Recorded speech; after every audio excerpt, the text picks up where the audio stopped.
ऐसे इन हिंदी हिंदी में निबंध किस चीज़ पे?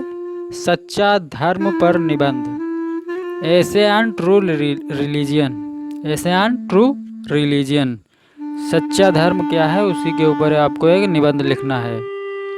तो सबसे पहले क्या विस्तृत निबंध किस तरह से लिखते हैं? सबसे पहले लिखते हैं रूपरेखा।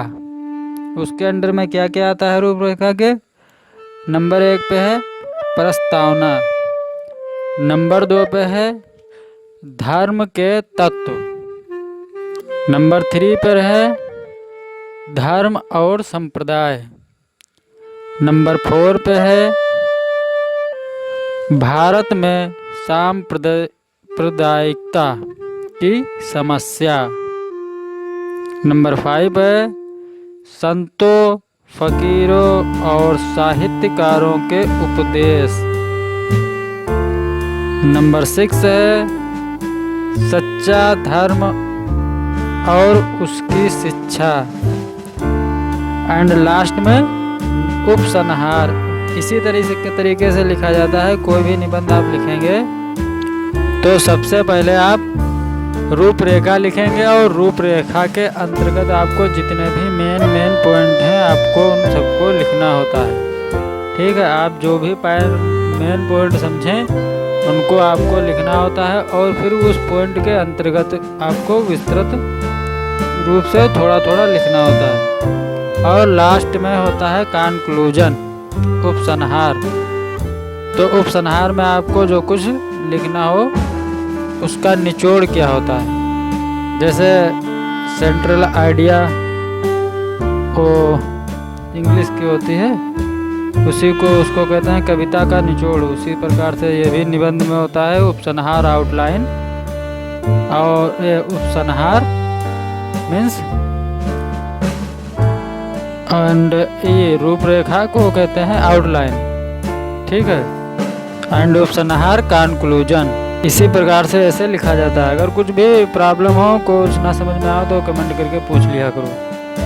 ठीक है, अब नंबर 1 हेडिंग डालते हैं प्रस्तावना। अब इसके अंतर्गत हम लिखते हैं राष्ट्र कवि मैथिली शरण गुप्त ने भारत भूमि की उदार और सहिष्णु छवि को अपनी पंक्तियों में उतारते हुए कहा है।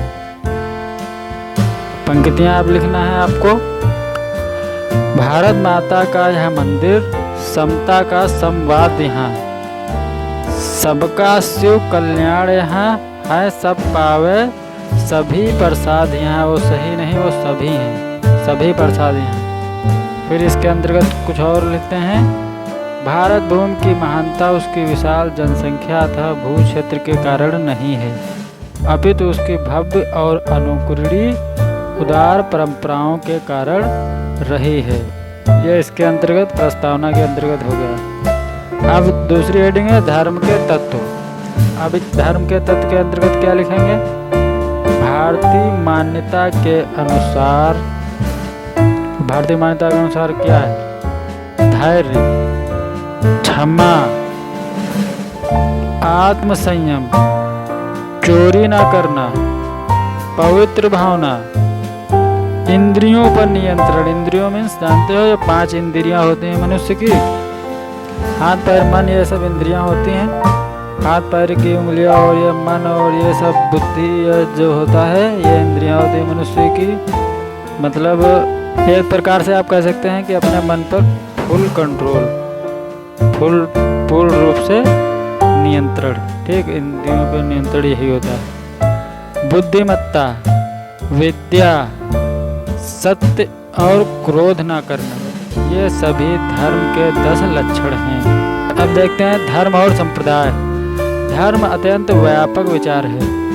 इसमें मानवता का श्रेष्ठ विचार और भाव निहित है। धर्म किसी एक व्यक्ति के उपदेश या शिक्षाओं को नहीं कहते, किसी एक महापुरुष, पैगंबर या अवतार से संप्रदाय बनते हैं धर्म में। एंड अब नेक्स्ट हेडिंग है भारत में सांप्रदायिकता की समस्या। इसके अंतर्गत लिखेंगे वैदिक धर्म या सनातन धर्म संसार का आदि धर्म है। यह किसी पुरुष विशेष के उपदेशों, शिक्षाओं या संदेशों पर आधारित नहीं है। इसकी अनेक शाखाएं तथा उपशाखाएं हैं। बौद्ध, जैन, सिख आदि संप्रदाय इसी से विकसित हुए हैं। एंड नेक्स्ट हेडिंग है संत, फकीरों और साहित्यकारों के उपदेश। भारत के संतों, फकीरों तथा साहित्यकारों ने सदा सांप्रदायिक एकता का संदेश तथा उपदेश दिया है। सबसे पहले संत कबीर हैं, जिन्होंने हिंदुओं तथा मुसलमानों को धर्म का मर्म ना समझने के लिए फटकारा है। एंड नेक्स्ट हेडिंग है सच्चा धर्म और उसकी शिक्षा। सच्चा धर्म मानवता है। धर्म बैर नहीं सिखाता, वह तो एकता की शिक्षा देता है, क्योंकि सभी मनुष्य एक ही ईश्वर की संतान हैं। धर्म मित्रता की शिक्षा देता है, शत्रुता की नहीं। यही है सच्चा धर्म। तो आप लोगों से अगर कोई पूछे तो सच्चा धर्म क्या है, तो आप लोग क्या कहेंगे? ये हेडिंग आप लोगों को याद कर लेना है और पूरी सुना देना है, तो वही इसके अंदर का सच्चा धर्म हो जाएगा। सच्चा धर्म मित्रता की शिक्षा देता है, शत्रुता की नहीं। एंड लास्ट उपसंहार, इंग्लिश में उसको कंक्लूजन अभी आप लोगों को बताया था, ठीक है। अब इसके अंतर्गत क्या लिखना है? आज देश की सांप्रदायिक सद्भाव की अत्यंत आवश्यकता है, ठीक है। आज देश को सांप्रदायिक सद्भाव की अत्यंत आवश्यकता है, बात तो सही है। अंतर्राष्ट्रीय शक्तियाँ और पड़ोसी हमें कमजोर बनाने पर तुले हुए हैं, ये बात आप लोगों को समझना होगा। ऐसे में देशवासियों को मिलजुल कर रहने की परम आवश्यकता है। समय खराब है, एकता से ही विपत्ति को टाला जा सकता है। तो मुझे पूरी उम्मीद है आप लोगों को वीडियो पसंद आया होगा। वीडियो अगर पसंद आया हो तो वीडियो को लाइक देना, चैनल को सब्सक्राइब करना, और किसी भी प्रकार की आपको कन्फ्यूजन हो तो आप कमेंट करके ज़रूर पूछना, ठीक है। और नेक्स्ट निबंध आप किस विषय पर चाहते हैं, आप लोगों को कौन सी विषय पर निबंध या कुछ चाहिए, आप लोगों को कमेंट कर देना चाहिए, जिससे हमें पता लग जाए आप लोगों को कौन सी विषय पढ़ने में रुचि है। और आप लोग अपनी राइटिंग पर विशेष ध्यान दें। राइटिंग लिखने के लिए ही हम इस तरह के निबंध लिख रहे हैं। अपनी राइटिंग अच्छी बनाने के लिए खूब राइटिंग की बहुत ज़्यादा प्रैक्टिस करो।